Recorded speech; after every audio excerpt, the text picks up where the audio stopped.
할렐루야.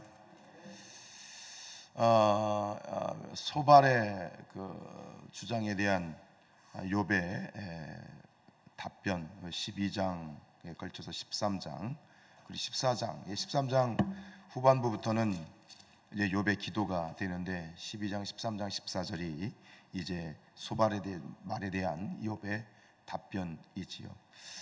우리가 우리 아는 속담에 무심코 던진 돌에 깨구리가 맞아 죽는다라는 그런 속담이 있습니다.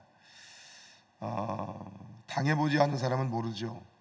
무심코 던진 돌에 얼마나 참 큰 상처가 되는지. 이 선배이신 그 문익환 목사님 아시죠? 그 문익환 목사님의 형이 누구냐면 문동환 목사님이라는 분이신데요. 그분에 관한 아주 재미있는 에피소드를 들었습니다. 저는 뭐 이렇게 자세히 그분에 대한 어떤 신상은 모르는데 어느 날 어릴 때 그 목사님이 이제 시골에 이제 우물가를 이렇게 지나가는데 그 지나가는 문동환 목사님을 보고 빨래를 하던 그 빨래터 여인들이 이렇게 말하더래요. 야, 저 녀석은 저 키만 멀대같이 커가지고 멋대가리 하나도 없어. 근데 이 목사님이 어릴 때 지나가다가 그냥 듣게 된 거죠. 근데 그 얘기를 듣고 그때부터 이 목사님이 마음속에 어떤 생각을 하게 됐냐면 그래, 나는 키만 멀대같이 커가지고 멋이 없나 보다. 자신에 대한 이 자존감이 완전히 깨진 거예요. 늘 그렇게 살았대요. 그렇게 학창 시절을 지내고 이제 이 목사님이 미국에 가서 유학을 하게 되는데 어느 날 아주 미국 예부장한 아가씨가 이 목사님을 보고 막 너무 좋아하면서 야, you handsome guy 그러면서 너무 멋있다고 칭찬을 하더래요. 그래가지고 이 목사님이 그 기숙사에 들어가가지고 거울을 봤대. 그랬더니 진짜 그 거울 앞에 비친 그 사람이 자신의 모습이 정말 키도 훤칠하고 너무 잘생기고 너무 멋있더라는 거예요. 그래서 결국은 그 미국 아가씨와 결혼을 했다고 하는데 우연히 그 내뱉은 우물가에서 들었던 그 말 한마디가 평생 그 목사님의 마음에 나는 멀대같이 키만 커가지고 멋이 없는 사람, 완전히 자존감이 깨어져 버린 거죠. 무심코 던진 그 아줌마들이 그냥 하는 말로 했겠지만 무심코 던진 한마디에 이 한 청년의 삶이 참 한동안 굉장히 어려웠던 그런 얘기를 했습니다. 그래요, 여러분, 당해보지 못한 사람은 모르죠. 무심코 던진 한마디가 얼마나 큰 상처가 되는지. 그런데 또 아이러니한 것은 당해보지 않은 사람은 하나도 없다는 거야. 우리 모두가 정말 우리 모두가 상처 주는 말을 함부로 내뱉고 또 그런 얘기를 듣고 또 남 모르게 속 끓고 속앓이하는 그 우리의 삶이 또 그런 삶이 아닌가 싶습니다. 오늘 이 세 친구의 문제, 그들의 이 지금 가지고 있는 문제는 뭐냐면 너무 말을 함부로 한다는 거예요. 함부로 한다는 거예요. 고통받는 자리에서 말하지 않고 오히려 심지어 하나님의 자리에 서서 자기들이 하나님인 것처럼 그렇게 함부로 말을 내뱉는다라고 하는 거예요. 여러분, 우리가 말 조심해야 되겠습니다. 이게 참 그래요. 엊그저께도 누구하고 얘기하다가 그런 얘기를 했어요. 우리 안에서 교회 안에서 있었던 일들, 그 상처 때문에 나오지 않는 청년의 이야기를 하게 됐는데 참 힘든 문제입니다. 말 한마디가 얼마나 사람을 살리기도 하지만 죽이기도 하느냐. 우리나라의 우리나라 역사에도, 기독교 역사에도 그 박해가 있었지만 저 일본에도 아주 잔인한 그런 기독교 박해, 기독교라고 하면 천주교죠. 천주교 박해 역사가 있는데 나가사키에 가면 나가사키 아시죠? 원폭이 터졌던 나가사키에 니시자카 언덕이라고 하는 곳에 가면 거기에 순교자 기념관이 있어요. 17세기에 이제 순교를 당했던 26명 거기에는 3명인가 4명의 아이도 포함이 되는데 그 26명의 순교자를 기리는 순교자 기념관이 있는데 제가 3번 정도 그곳을 아이들을 데리고 방문을 했었는데 이 그 기독교의 그 순교 그 박해, 기독교 박해에 관련된 그 시대를 배경으로 쓰여진 책이 엔도 슈샤쿠의 침묵이라고 하는 홍성사에서 나온 책입니다. 이 이야기에 여러분들 아시는 분도 있겠습니다만 이 이야기, 아이러니하게도 이 이야기의 주인공은 그 박해 속에서 그 박해를 의연히 이기고 승리한, 그리고 멋지게 순교한 그러한 사람들이 주인공이 아니에요.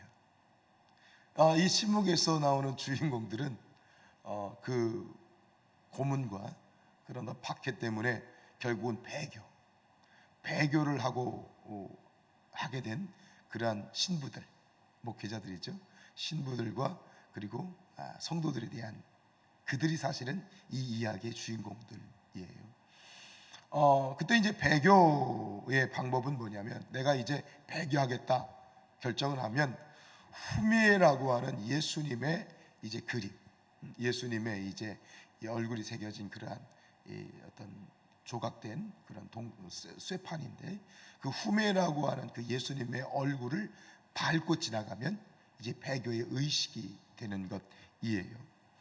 근데 여기서 나오는 사람이 누구냐면, 이제 포르투갈 예수회에서 파견한 신부 페레이라라고 하는 신부가 이제 일본에 선교를 갔는데, 이제 포르투갈에서 어떤 얘기를 듣냐면 이 신부가 배교를 했다, 신부가 배교를 했다라는 얘기를 듣게 되고, 그것을 확인하기 위해서 이제 3명의 그 제자, 페레이라에게 이제 사사를 받았던 제자 신부들 3명이 이제 파견이 돼요. 근데 한 명은 아파서 못 가고, 2명이 파견됐다가 한 명은 일찍 이제 순교를 당하고, 마지막 남은 그 신부가 누구냐면 로드리고라고 하는 신부예요. 그러고서 정말 그런지 그 상황을 이제 발견하라는 거죠. 근데 그 로드리고 신부가 결국은 잡혀요. 체포를 당하게 되고, 나도 이제 죽게 되는구나. 그런데 의외로 그 신부를 체포한 일본 관리가 그를 심하게 다루지 않아요. 그리고 이제 체포를 당해서 이렇게 있는데, 밤에 잠을 자려고 이렇게 누워 있는데, 근데 밖에서 갑자기 누가 코를 고는 소리가 들리는 거예요.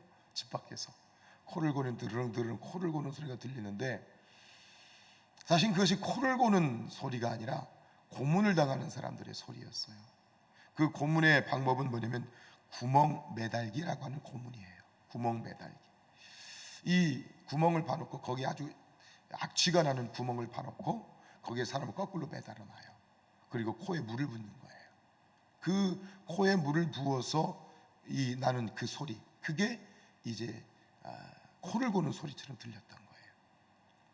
근데 이 로드리고 신부가 발견한 것이 뭐냐면, 그 고문을 당하는 사람들이 어떤 사람들이냐면 배교한 사람들이에요. 이미 배교한 사람들이 지금 고문을 당하고 있는 거예요. 왜? 이 로드리고 신부가 배교할 때까지 고문을 당하는 거예요. 그래서 그것 때문에 사람들이 여러 가지 방법으로 고문을 당해 죽는데 고민을 하죠. 왜? 나 때문에, 내가 죽는 건 상관없는데, 내가 순교를 당하는 건 상관없는데, 왜 나 때문에 오히려 저 사람들이 스스로 후미를 밟고 배교하겠다고 결정한 사람들이 내가 배교를 하지 않기 때문에 고문을 당해 죽는 것을 보면서 결국 이 로드리고 신부는 배교를 해요. 후미를 밟고 지나갑니다. 그때 이제 마지막에 거의 달아서 오그라진 그 후미에를 바라볼 때, 그곳에서 이제 예수님의 음성을 듣게 되죠. 예수님의 이런 마음을 주시죠. 밟아도 좋다, 밟아도 좋다. 너희에게 밟히기 위해서 나는 존재한다. 밟은 너의 발이 아플 것이니 그 아픔만으로 충분하다. 근데 이것을 사실 어떻게 받아들이냐의 차의 문제이긴 하겠습니다만, 결국 로드리고 신부는 배교를 해요. 후미에를 밟습니다. 결국 이 책이, 엔도 슈자쿠가 쓴 이 침묵이라고 하는 이 소설이 일본 카톨릭계에서는 금소로 지정되기도 합니다. 야, 어떻게 그런 박해 가운데 의연하게 믿음으로 승리한 사람들이 이야기를 써야지, 배교를 정당화시키는 그러한 책을 써가지고 그걸 유포시키느냐, 그러면서 이 금소로 읽지 말아야 되는 책으로 그렇게 이제 단정되기도 했다고 합니다. 근데 작가가 이렇게 단호하게 이야기를 합니다. 그 박해 시대에 행해진 고문도 경험해 본 적이 없는 사람이, 그가 그것을 체험한 사람의 신앙이 깊다느니 얕다느니 말할 수 있는 권리가 과연 있겠느냐. 오늘 우리가 불렀던 찬양 있잖아요. 거기 너 있었는가, 거기 너 있었는가. 이 찬양을 부를 때마다 마음이 많이 무거운 건 뭐냐면, 이 찬양의 이 가사, 그리고 찬양을 지은 이 작가는 거기 너 있었는가, 그러면 뭐라고 얘기하죠? 주님의 그 고통을 본인이, 그 고통을 생각할 때마다 내가 고통스럽다, 힘들다라고 이 고백하는 이 찬양이 사실 힘이 들어요. 왜냐하면 저는 그 예수님의 십자가의 고통이 오롯이 저에게 느껴지지 않기 때문이에요. 여러분 느껴지세요? 예수님이 십자가에 못 박히고 두 발과 두 손에 못이 박혔던 그 고통이 어떤 고통인지 여러분들 아세요? 알아요, 몰라요? 모르죠. 왜요? 경험해 보지 않았으니까. 그래서 참 때로는, 그래서 이걸 가지고 고통스럽게 이제 기도했던 또 신부가 한 사람이 있잖아요. 성 프란치스코.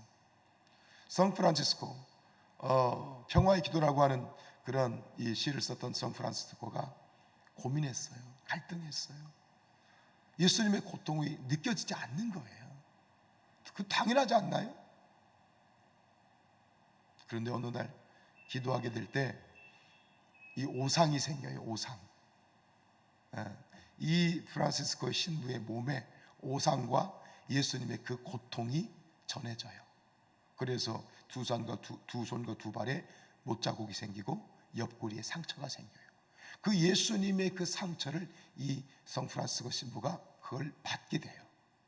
얼마나 아팠게. 그래서 기절했대잖아요. 천사가 깨워줬대잖아요. 기절했대잖아요.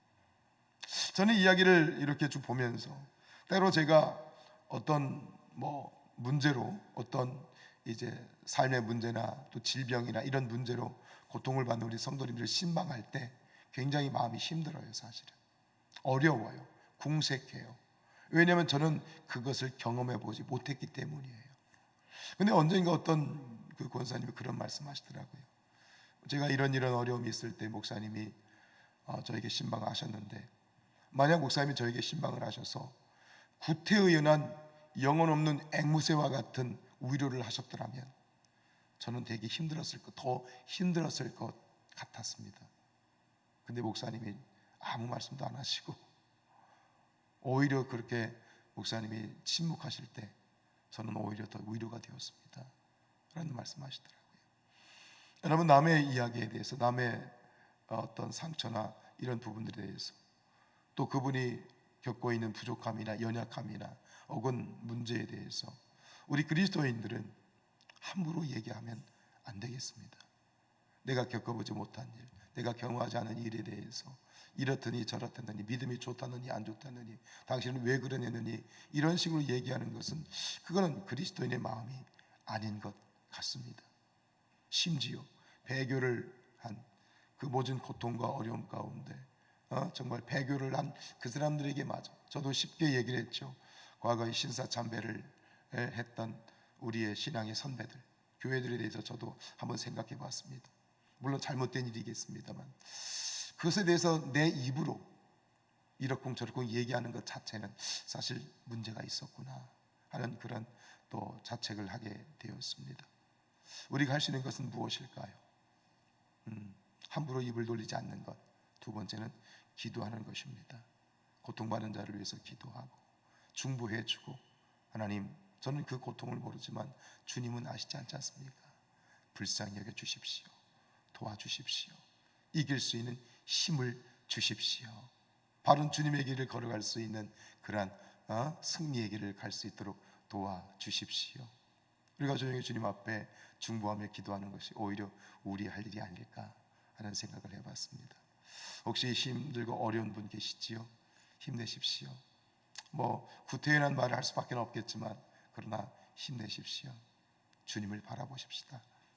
영혼 없는 얘기일 수 있지만 그게 답이지 않지 않습니까? 그죠? 답이지 않습니까? 주님을 바라보시고 오늘도 함께 달려갈 수 있는 우리 모두가 될 수 있기를 주님의 이름으로 축복합니다. 기도하겠습니다.